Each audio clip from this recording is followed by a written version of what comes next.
Bismillahirrahmanirrahim. Assalamualaikum warahmatullahi. Alhamdulillahi rabbil alamin. Wassalatu wassalamu ala sayyidil mursalin wa ala alihi wa sahbihi ajma'in. Subhanaka la ilma lana illa ma 'allamtana innaka antal alimul hakim. Rabbi shrah li sadri wa yassir li amri wa hlul 'uqdatam min lisani yafqahu qawli, amma ba'd. Faqad qala Allah subhanahu wa ta'ala hikayatan an Adama wa Hawa. A'udzu billahi minasy syaithanir rajim. Qala rabbana zalamna anfusana wa illam taghfir lana wa tarhamna lanakunanna minal khasirin. Sadaqallahul azim. Wa qala an-nabiy sallallahu alaihi wasallam ittaqin nar walau bi shiqqati tamratin aw kama qala. Sadaqa Rasulullah sallallahu alaihi wasallam. Alhamdulillah. Alhamdulillah kita bersyukur kehadrat Allah Subhanahu wa taala, yang mana Allah Subhanahu wa taala jemputkan kita menjadi tetamunya malam ni dengan limpah kurniaannya taufik hidayah.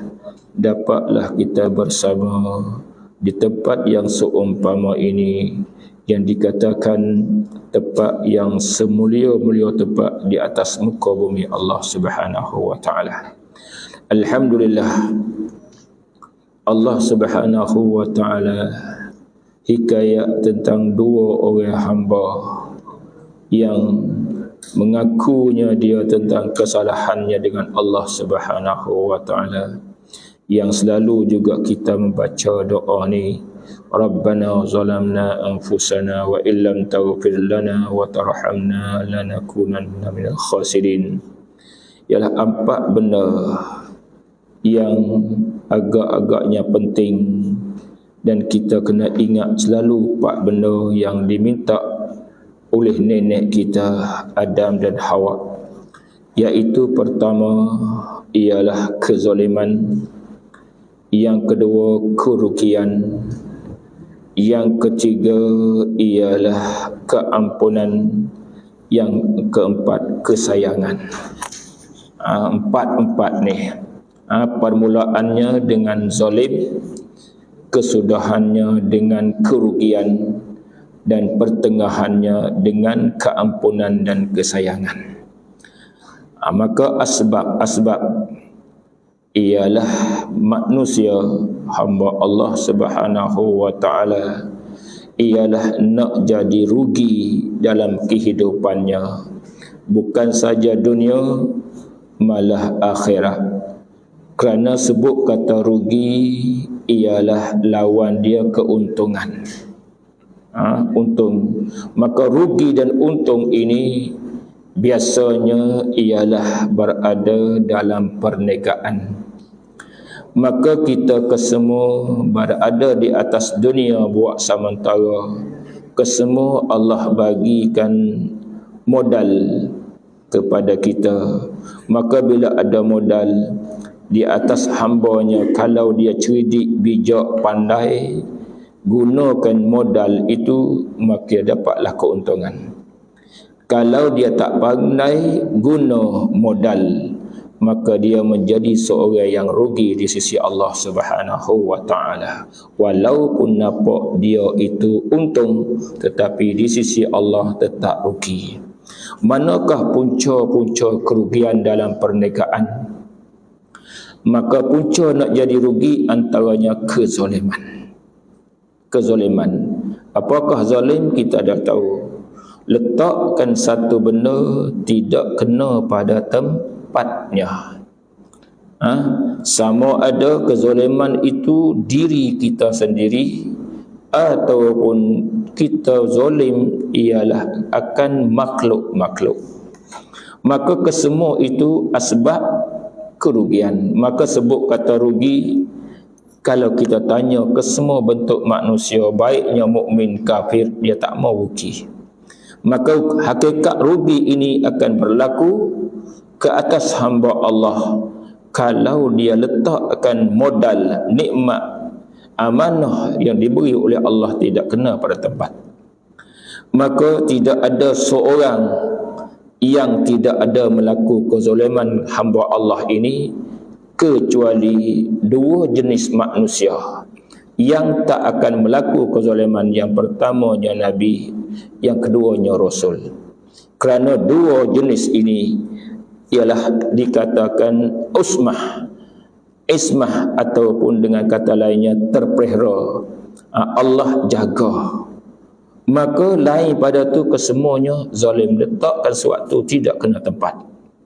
Maka bila kita sedar bahawa kita termasuk dalam hamba yang melakukan kezaliman setiap hari, setiap ketika masa, maka dua perkara yang akan menghilangkan kerugian manusia. Tak ada dua perkara ni, tetap dia akan rugi buat selama-lamanya. Yang pertama ialah keampunan daripada Allah Subhanahu wa taala. Yang kedua, kesayangan daripada Allah Subhanahu wa taala. Bila Allah ampun, bila Allah sayang, tak jadi rugi buat selama-lamanya. Bahkan hak rugi dia terpadam. Tidak ada kerugian. Bila tak ada rugi, maka hamba dia itu di dalam keuntungan yang sebenar, yang hakiki di sisi Allah Subhanahu wa taala. Maka dua benda yang boleh menghilangkan, yang boleh mendapat keuntungan dan jauh daripada kerugian itu ialah dua benda ni. Tapi dua benda ni ialah dia ada asbab dia. Asbab Tuhan nak ampun, asbab Tuhan nak sayang. Maka di situlah yang perlu kita hamba Allah mencarikan benda-benda tu. Semoga kita diampun, disayangi oleh Allah Subhanahu wa taala. Mudah-mudah cerita ialah sebagaimana Allah cerita dalam Al-Quran Al-Karim, di antara hamba hak dia sayang, bahkan dia pun ampun, ialah Allah cerita dalam surah Al-Baqarah yang kita selalu baca, ialah antaranya innallaha yuhibbut tawwabin wa yuhibbul mutatahhirin. Allah, sesungguhnya Allah sangat-sangat sayang kepada hamba-hamba at-tawwabin, ialah orang-orang yang banyak kembali kepada Allah. Dengan kata orang itu banyak bertaubat. Yang kedua, wa yuhibbul mutatahhirin, dan juga Allah sangat sayang bahkan dapat keampunan ialah hamba yang senantiasa berada dalam kesucian. Apa suci? Suci itu baiknya zahir ataupun batin dia. Kita ambil hak zahir dulu mula-mula. Di antaranya senantiasa berada ataupun sentiasa suci daripada hadas kecil. Sentiasa kita berwuduk dalam wuduk. Setiap ketika, seperti mana ulama-ulama tabi'in di zaman dahulu, seperti mana ialah Musayyib, Sa'id bin Musayyib rahimahullah radhiyallahu anhu, ialah 50 tahun dia berada dalam wuduknya ialah malam sampai ke subuh. Itu antaranya sifat yang Allah sayang. Bila Allah sayang, maka tentulah sekali ialah dapat keampunan, mendapat perkara yang special utama dari sisi Allah Subhanahu wa taala. Kalau tidak, rugilah kita.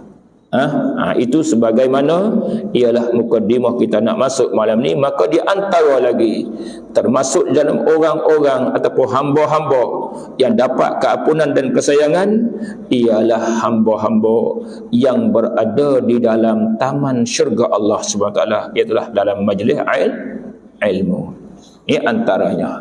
Maka pada malam ni alhamdulillah kita akan masuk balik ialah tentang tasawuf kita pada muka kita 6. Kita akan bersama dengan pengarang rahimahullahu ta'ala wa nafa'ana bi'ulumihi wa barakatihi fid daraini amin. Maka jadilah musyahadah engkau. Situ jaga. Situ dah. Betul? Tak apa. Ya, ya. Maka jadilah musyahadah engkau. Jadi akan wujud suatu itu.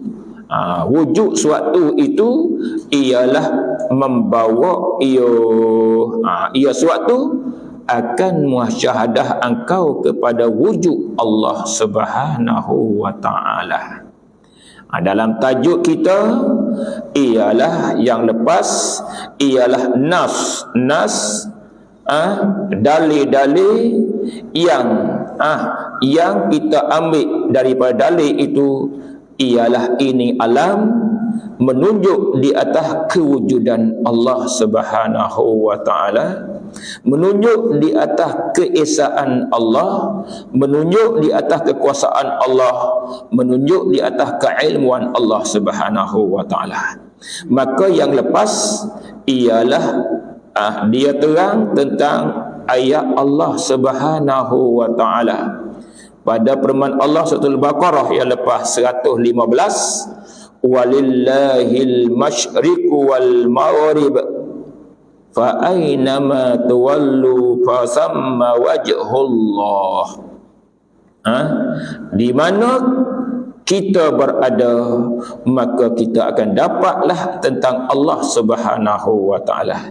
Kita ada masjid, dapat juga kesemua itu dah hak dia, maka tetaplah dapat wujudnya Allahnya ada. Pada malam ni dia masuk lagi, maka jadilah musyahadah engkau, maka jadilah pemandangan engkau. Kalau mata panggil pemandangan, kita tengok langit, turun tengok ke bumi, tengok kanan, tengok kiri, kesemua itu dipenuhi dengan penciptaan Allah Subhanahu wa taala. Kalau pemandangan musyahadah pakai pandangan, kalau musyahadah bila dapatnya ialah itu, maka hati pun nampak. Ala basirah, nampak dalam hati. Bila dapat di situ musyahadah, dia dapat tu, maka jadilah musyahadah itu dapat akan wujud suatu itu. Kita tengok pokok ada depan kita, tengok belakang pokok pun ada, tengok kanan kita pokok pun ada, tengok kiri pokok pun ada. Tu kita buat suatu. Padahal banyak suatu kita buat pokok, umpamanya. Maka kesemua benda ada pokok depan kita, belakang kita, di hadapan kita, kesemua itu ialah membawa ia suatu pokok-pokok depan, belakang, kanan, kiri kita tu, membawa akan musyahadah engkau, bawa pandangan kita itu kepada wujud Allah Ta'ala. Ini tengok Allah, siapalah yang boleh menjadi macam ni, tidak lain melainkan Allah. Nunjuk bahawanya ciptaan Allah. Nampak zahir, kita tanam pokok nangka depan kita, depan rumah. Mari kiri rumah, kita tanam pula nyo pandan. Kita tanam, tapi hakikat yang sebenarnya ialah Allah Subhanahu wa taala. Dengan dalilnya satu lagi ayat malam Jumaat yang kita baca, Allahul ladzi khalaqas samawati wal ard wa ma bainahuma. Allah yang menjadikan tujuh langit dan juga bumi dan barang antara langit dan bumi. Maka barang antara langit dan bumi kita nampak, pokok lah, bumi lah, kita nampak batu lah, nampak tu, nampak ni lah, kesemua itu mari di hatinya orang yang benar-benarnya dapat hidayah daripada Allah. Maka nyatalah dia bahawa oh, ini tidak ada siapa yang boleh mencipta seumpama ini melainkan Allah. Maka Allah ada Allah bukan baru seperti kita, bahkan ada Allah tu selama-lama dah. Allah ada sedia kala dapat di situ. Ini ialah dia nampak suatu Allah, nampak suatu Allah. Bukan hak dia. Sebab kalau dia nampak hak dia, maka itulah sifat ananiyah. Ananiyah ni sifat apa? Sifat iblis laknatullahi alaih, sifat takabbur. Pak kita dah bercakap tu hak kita, itu cakap dengan jalan pinjaman. Hakikat sebenar bukan hak kita, hak Allah. Tanam pisang 3 pokok sama satu hari ya, beza minit saja. Hak ni pukul 3, hak tu 3 2 minit, hak tu 3 nya 10 minit. Tapi rupa-rupanya hak 3 10 minit keluar buah awal pada hak pukul 3. Siapa yang keluar buah tu? Bukan kita, hanya Allah. Tanam pisang hak berbuah tu, mula-mula tu jantung, lepas tu jadi buah. Buah tu tengok mula-mula pisang ni, pisang awak ni putih lagi kok, hijau lagi ni. Tiba-tiba duduk 3 bulan, daripada hak atas tu hijau jadi pada belang-belang hak kuning, jadi kuning. Lama-lama tak apalah, taruh lagi, tengok-tengok ada dah kulit hitam, ada dah. Siapakah yang mengubah daripada hijau ke putih, pi kepada kuning ketika masak, dan pi kepada hitam ketika buruk? Siapa tu? Allah. Allah. Ini tengok suatu tu kata sini ialah, maka jadilah musyahadah pemandangan kita itu ialah akan wujud suatu. Tengok wujud, apa wujud? Coba ke pokok pisang tadi, ialah daripada ada pokok pisang keluar buah ketika putih, ketikanya masak, ketikanya ialah buruk, berlainan ke semua warna. Tu baru warna. Kalau rasa ketika putih, orang zaman dulu putih pisang ni buat ulang. Buat ulang. Oh, kelak-kelak dia dah. Bila masak, daripada kelak berubah kepada manis. Dan bila manis, tak ada nak makan, kedekut nak bagi kat orang tak boleh, hitam, diburuk. Bila buruk, rasanya nak masam. Tengok, daripada kelak kepada manis, manis kepada masam. Siapa yang boleh buat macam tu? Tak lain tak bukan ialah Allah. Ini mari. Boleh cikgu? Boleh baik, habis. Ni dalam akidah lagi ni. Tapi orang tasawuf dia tak pandang lain pada tu kecuali tuju kepada Allah. Ni orang yang wasilun, orang yang dah sampai makrifat tahap tu. Baik.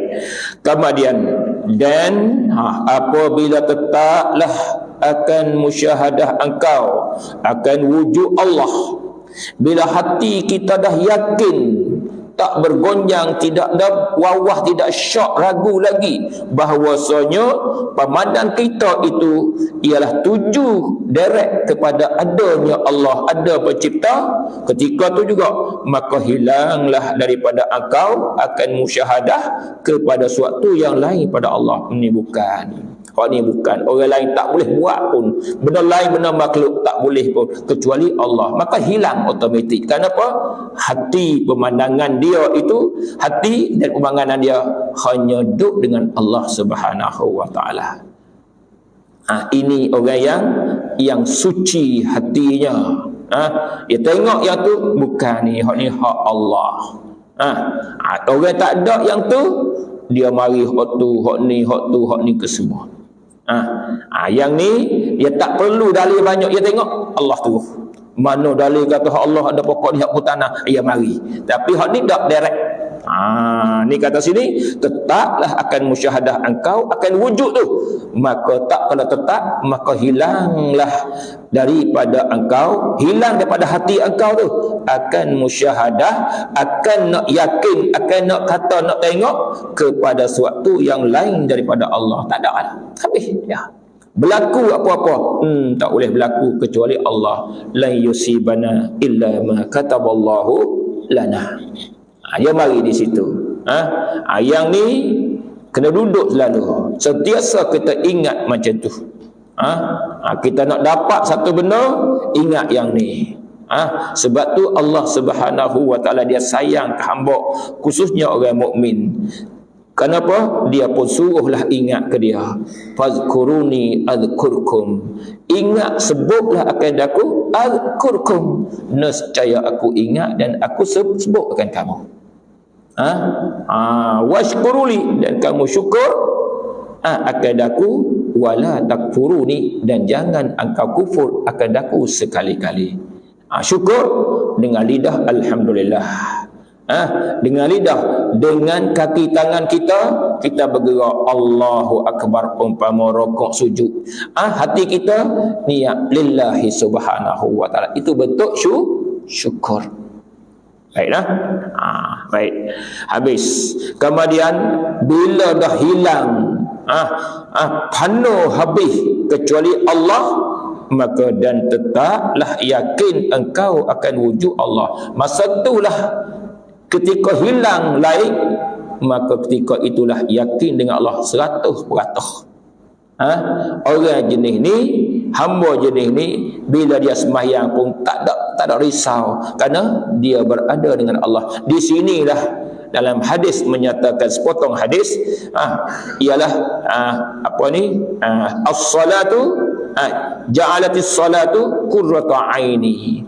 Menjadikan sembahyang itu sebagai penyejuk mata hatiku. Bila ia sembahyang habis, bila Allahu Akbar, Allah lah yang besar, hal lain tak ada apa pun, tak ada apa, Allah sahaja. Kena usaha yang tu, kita pakai usaha supaya duduk di situ, jadi huru-hara. Hari ni saya tengok Facebook hot siang, tengok sebab saya balik gelap sampai pukul 6.30 tadi. Tadi pergi semalam pukul 12. Lepas tu tengok Tok Sami buat soalan. Dah betul-betul tu Tuhan tu ada, dia kata. Pasal apakah dia buat makhluk ni, buat manusia? Pasal apakah jadi manusia duk berbalah, bersisih, faham dia tak? Boleh ke tak dia buat jadi satu? Dia tanya 6 soalan dia tanya. Yang ni pun kalau tidak pakar dalam ilmu macam ni, maka memang tak boleh jawab kepada musuh-musuh. Nak jawab je. Bila tak ada jawab, ketika itu dia perli kita balik. Waliyazabillah. Yang ni masalah. Baik. Ini kita yakin dengan Allah Subhanahu Wa Taala. Bila kita dapat musyahadah kiri kanan atas bawah, kesemua tidak ada pencipta umpama ini melainkan Allah Subhanahu Wa Taala. Itu satu. Dan lagi firman-Nya Taala, firman Allah Taala, wa nahnu aqrabu ilaihi min hablil warid. Ini surah Qaf. Surah Qaf. Surah Qaf ni, kita baca surah Qaf ada. Wa nahnu aqrabu ilaihi min hablil warid. Artinya, bermula kami, kata Allah Subhanahu wa taala, bermula kami, iaitu kami ni lebih hampir kepadanya, kepada suatu tu. Kalau orang-orang lah, lebih hampir daripada urat lehernya. Urat duduk leher kita, rapat dah dengan leher kita. Ya rapat, dekat dah, dekat ya rapat dah. Putus urat ni mati kenapa? Kita tengok dalam fiqh. Kalau sembelihan itu tidak putus urat ni, boleh makan. Dah putus, maknanya rapat sangat, mana duduk ni bersambung di antara leher dengan. Tapi Allah lebih daripada tu lagi. Nasbah mana? Nasbah bahawasanya ilmu Allah. Dah ilmu Allah ini dia hampir dia mengetahui kesemuanya sampai ke dalam hati pun. Siapa yang tahu ni? Malaikat tak tahu. Manusia dok buat rangka rancang-rancang saja. Hang mu kata gitu, kata hang dia tu buat. Tak tahu lah. Tak tahu pun. Kita dok kata agak-agak dah sengkau buruk saja. Tapi hakikat sebenarnya, siapakah yang lebih mengetahui segala benda tu? Allah Subhanahu wa taala. Kita dengar, kita nak baca malam-malam kita nak tidur, kita baca innahu alimum bidzatis sudur. Sesungguhnya Allah ialah yang mengetahui apa yang berada di dada, yakni apa dada? Hati. Dalam hati ada, dalam sir ada, dalam lub ada lagi lah tu. Berapa lapis lagi lah hati kita. Semua tu dalam pengetahuan Allah Subhanahu wa taala. Dengan itulah hadis, ada hadis yang kita selalu pun dengar, akhir hadis itu walakinnallaha yanzuru ila qulubikum. Allah tengok hati-hati. Bak huduh kah nak bagi pahala banyak? Tak. Tengok keturunan kah nak bagi pahala banyak? Orang yang segak bagi pahala banyak, orang yang huduh itu ialah kurang pahala. Dah tengok dia hati. Maknanya Allah mengetahui ialah dalam hati. Nisbah dengan ilmu Allah, nisbah dengan kudrat Allah, iradat Allah, kesemua tu dekat saja, lebih dekat daripada ialah tali leher yang ada di leher. Lebih dekat daripada tali kasut yang ada di kasut. Tali kasut dari kasut tu rapat dah kasut dah. Apa dah? Dekat dah tu, sentuh dah di antara lubang dengan tali. Tapi Allah lebih pada tu, nisbah kepada kesemua dalam pengetahuannya, dan juga kesemua itu daripada makhluknya Allah Subhanahu wa taala. Kata kami lebih hampir kepadanya daripada urat lehernya. Apa maksudnya? Tuan kitab ni terang. Arti sini bukan balik bahasa. Sepuluh lepas, arti sini pakai makna maksud. Apakah yang dikehendakinya? Ialah Allah itu lebih hampir daripada urat lehernya. Maksudnya bahawa sungguhnya perintahan kami, perintah Allah tu, pada menghidup akan seorang dan pada mati akan seorang, iaitu lebih hampir kepada seorang itu daripada pertahan urat lehernya yang kami jadi akan dia. Maknanya seorang hamba Allah, kalau sakit tekak kau umpama, dia lah cari ubat lah, dia nak jaga. Umpamanya nyakit apa panggil? Terak. Sakit juga ni. Sakit. Tadi dengar juga berita. Dia duk sakit lama, masa dia tidur, dia mengeruh. Derah. Kalau duduk sini luar ni dengar mengeruh. Siap kali tidur. Lama-lama bekak. Dia orang mualad, orang lahir Mekah. Maka dia pergi ke Mekah. Doktor tu kata tak boleh ni, kena potong. Dia potonglah anak lidah. Anak lidah bukan biasa, tak ada aja dengar kita. Dia potong anak lidah ni. Dia potong lidah, tapi cakap dia ada lagi lah ni. Tapi sakit, bekak pula lah ni. Sekarang ni bekak. Tengok. Maka kesemua itu, doktor mungkin dah, wallahu ta'ala alam, mungkin dia tak boleh sembuh. Maka sembuh tak sembuh itu hak Allah.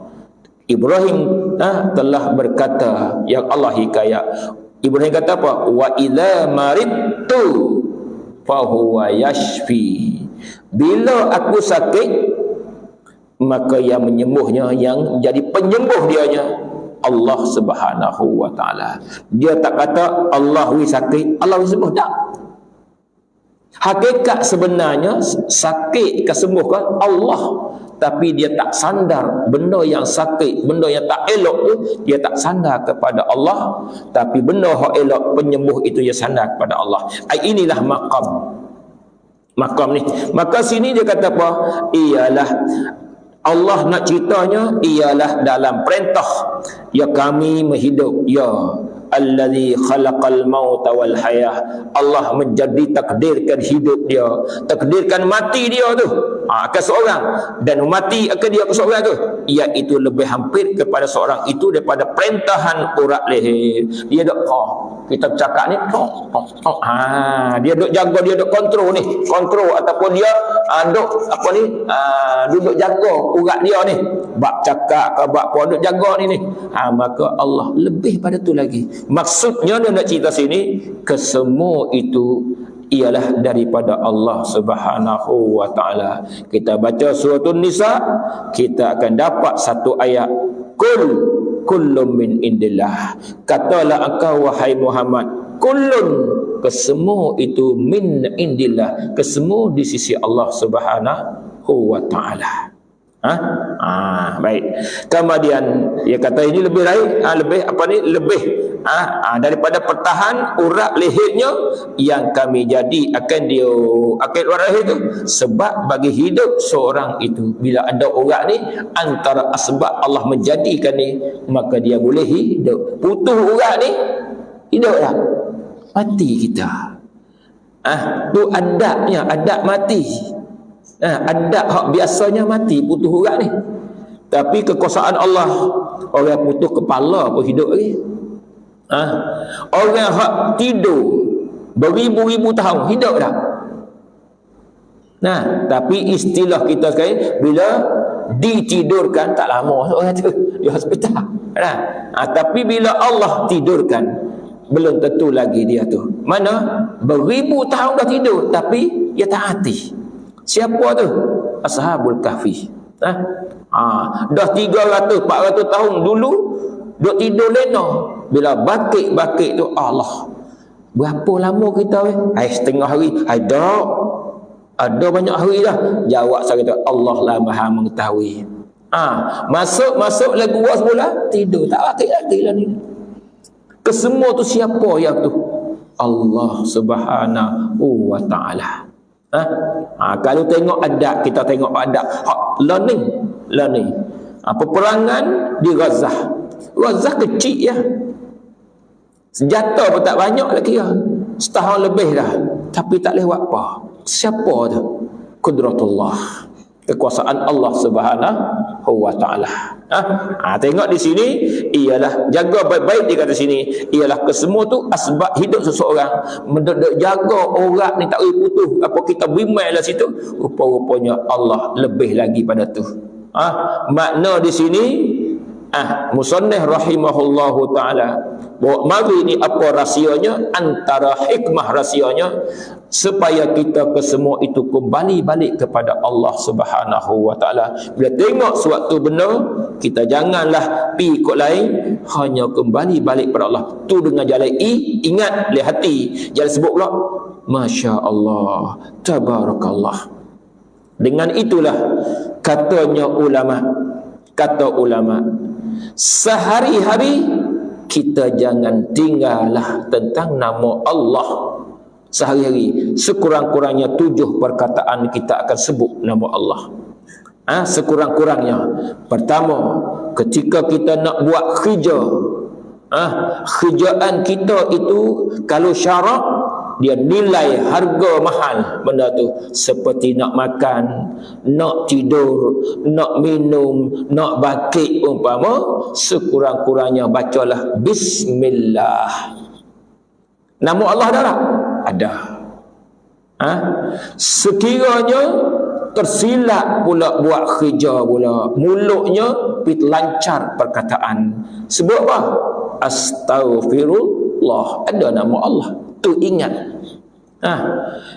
Kita nak buat benda, isteri kita tanya, bang, esok nak makan apa ni, tak ada apa ni, malam ni pagi esok kita nak menyengok apa ni bang?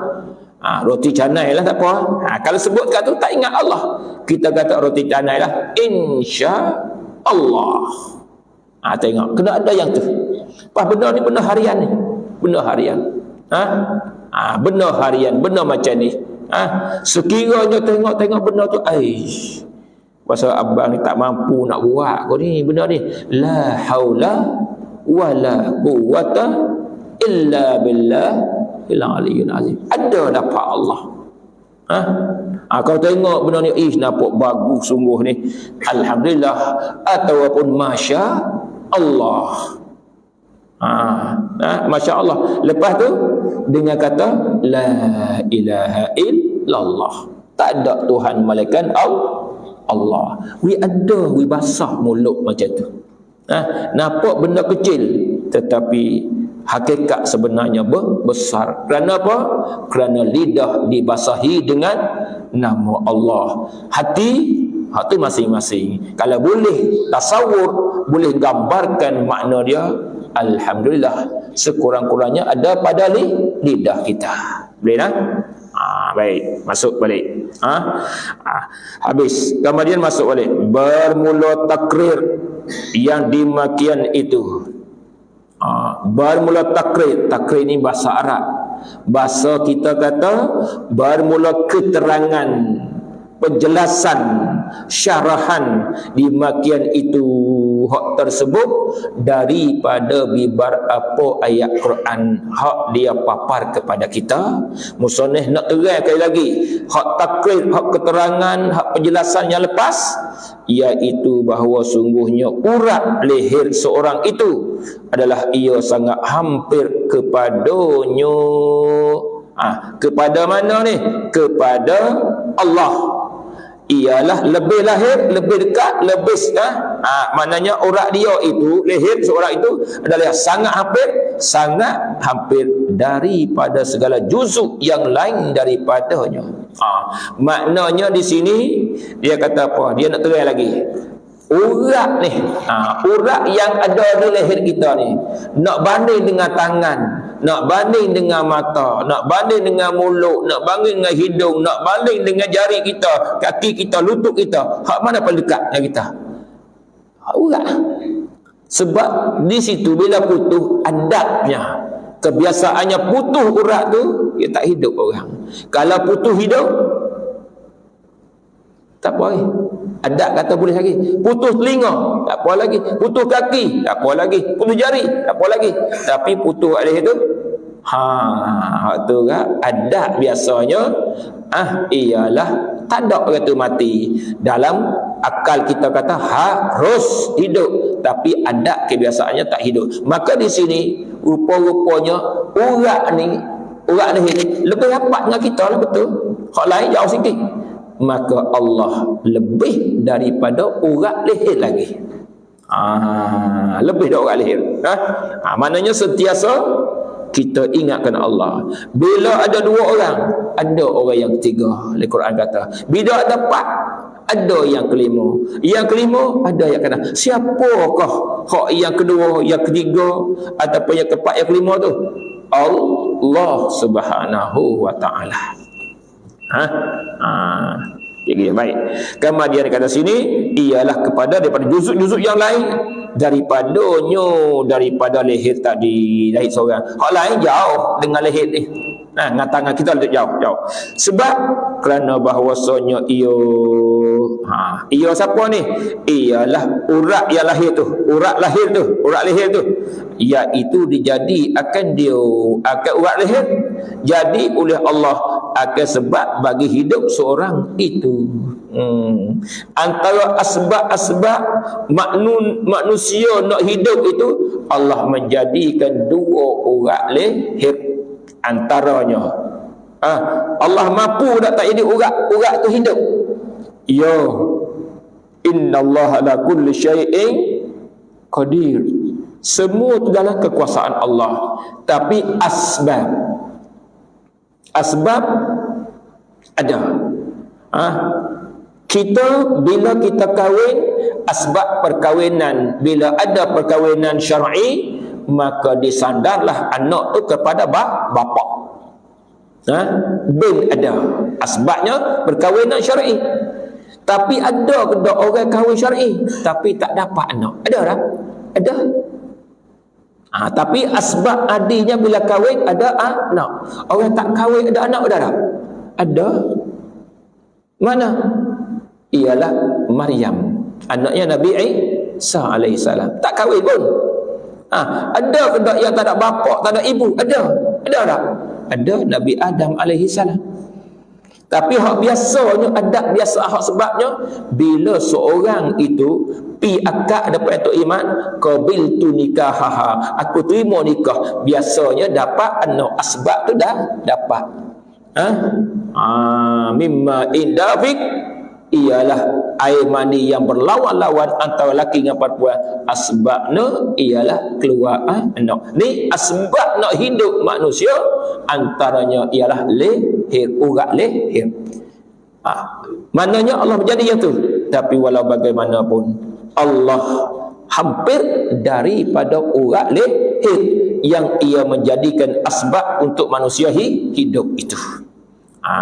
Jadi kesemua ni kembali kepada wujudnya Allah, kuasanya Allah, dan juga ilmunya Allah, sengajanya Allah Subhanahu wa taala. Baik. Kemudian dia kata sini, ialah sebab bagi hidup seorang itu, inilah. Apa inilah? Maknanya inilah pada sungguhnya urat leher seorang itu adalah ia sangat hampir sampai akhir tu. Inilah, iaitu inilah ni halnya, kelakuannya jika terhenti musyahadah itu kepada urat lehernya juga. Inilah hak kata urat leher, kalau kita dok tengok di urat ni saja, hak ni pun ialah tanda-tanda yang menunjuk di atasnya wujudnya Allah Subhanahu wa taala. Apatah lagi kita tengok benda-benda lain. Jadi Allah Subhanahu wa taala biasanya papar kepada manusia hak lebih hampir dengan dia, bukan hak jauh. Tapi manusia ni, perangai manusia, dia tak tengok hak dekat, dia tengok jauh. Dia pergi tengok rumah orang, pasal apa lah tak betul tu, dia pun zain tu, pasal apa tirih, dia tak tengok rumah dia tirih. Dia kata apa orang. Sedangkan Allah cerita dalam Quran ni, tengok ni, wa fi anfusikum afala tubsirun, adakah pada diri kamu sendiri tengok? Dia tengok kan, tengok diri ni, betul kan, lehermu tu tengok, oh semua ni nasib baiklah Allah menjadikan dua ni, tidak itu aku tak hidup lah. Maknanya kehidupan kita Allah, kematian kita Allah. Inna lillah wa inna ilaihi raji'un. Habis. Kemudian itulah antaranya. Jadi adapun jika kita musyahadah akan yang menjadi ia akan seorang itu, dan yang menjadi ia akan urat lehernya, dan jadikan akan dia pula sebab bagi hidup sampai akhir. Jadi kita boleh sekat tu malam ni, insya-Allah kan. Jadi ulasan daripada awal tadi, mula kita baca hasilnya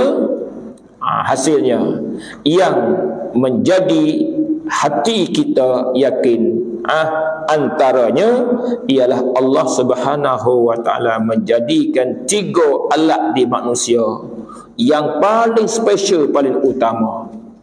Sehingga-hingganya kita tengok, kalau tanya pakar-pakar doktor pun, kalau ada benda ni rusak, memang kalau nak perbaiki balik, dapat elok balik, mahal harganya. Dalam surah As-Sajdah, baik yang kita sedia baca setiap malam yang nak tidur, baiknya surah Al-Mulk, surah Tabah pun ada juga, wa ja'ala lakumus sam'a wal absar wal afidah qalilan ma tashkurun. Allah menjadi ketiga alat ni hafsah untuk manusia. Yang pertama, wa ja'alakumus sam'a, sifat pendengar, wa ja'alakumul absar wal dan juga melihat, boleh memandang. Maka bila dia pandang ataupun dia tak pandang, dia lihat saja dengan dia buta, dia boleh mendengar saja, maka dia boleh berfikir. Fikir, dia boleh faham lah hati dia, afidah, fikir dan faham, dia boleh. Maka tiga-tiga itulah panggil musyahadah. Musyahadah dengan mata, musyahadah dengan telinga dengar, dan musyahadah hati faham. 3 tu boleh. Kalau tidak ada sifat sama, kalau Allah tak menjadikan sama dan absar, orang itu tak mukallaf walaupun ada fikiran, ada pun hati.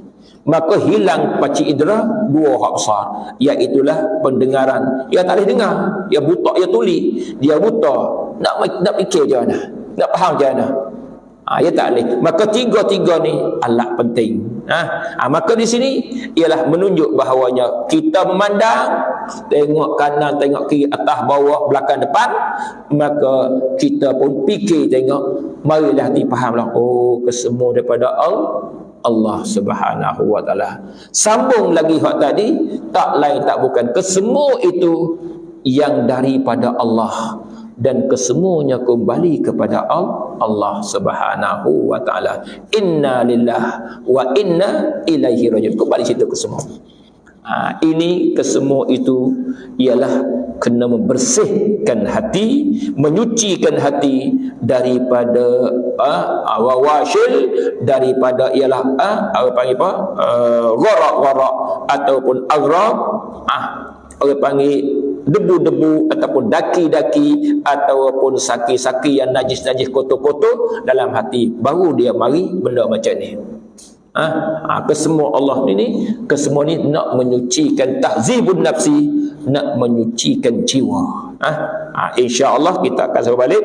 Adapun jika kita musyahadah akan Allah yang menjadi ia, wallahu subhanahu wa ta'ala a'lam. Boleh tak ke? Boleh? Boleh? Dia faham? Bismillahirrahmanirrahim. Alhamdulillahi rabbil alamin. Wassalatu wassalamu ala sayyidil mursalin wa ala alihi wa sahbihi ajma'in. Allahumma faqqihna fid din وعلمنا التأويل. اللهم زدنا علما وارزقنا فهما. اللهم اجعلنا من الذين يستمعون القول فيتبعون أحسنه. ربنا آتنا في الدنيا حسنة وفي الآخرة حسنة وقنا عذاب النار. وصلى الله وسلم على سيدنا محمد والحمد لله رب العالمين. سبحانك اللهم بحمدك أشهد أن لا إله إلا أنت أستغفرك وأتوب إليك. بسم الله الرحمن الرحيم. والعصر إن الإنسان في خسر إلا الذين آمنوا وعملوا الصالحات وتواصوا بالحق وتواصوا بالصبر.